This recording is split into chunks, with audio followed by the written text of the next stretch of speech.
Hello everyone, ఇది Christmas tree. మామూలుగా మనం ఒక చోట ఒక మూలకి లేదంటే ఎక్కడైనా పర్టికులర్ ప్లేస్లో మనం క్రిస్మస్ ట్రీని మామూలుగా అయితే ఒక స్టాండ్ మీద ఉంచుతాము. కానీ అలా కాకుండా ఒక వాల్కి, ఒక గోడకే ఈ విధంగా క్రిస్మస్ ట్రీని చేయడం జరిగింది. చూడండి, ఏం లేదు, పెన్స్ తీసుకున్నాను.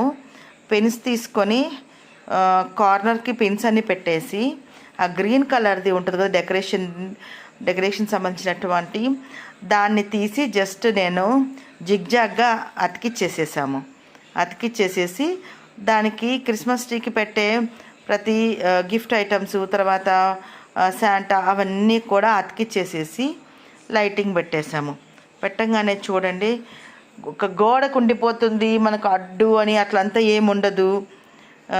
తర్వాత ఎన్ని రోజులైనా అట్లాగే పెట్టేసుకోవచ్చు. చాలా తక్కువ ఖర్చుతో మనం ఇలా డిజైన్ చేసేసుకోవచ్చు. చాలా సింపుల్గా కూడా చేసేసుకోవచ్చు అనమాట. తక్కువ టైంలో ఎఫెక్టివ్గా చాలా ఎక్కువ కాలం ఉంటుంది. సో దీనికి మా పాప కూడా చాలా చాలా కష్టపడింది. అంటే తక్కువ కదా, ఏం కష్టపడలేదు.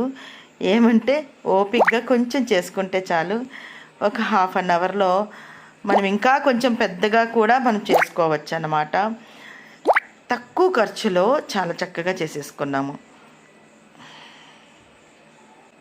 ఈజీగా ఉంది కదా,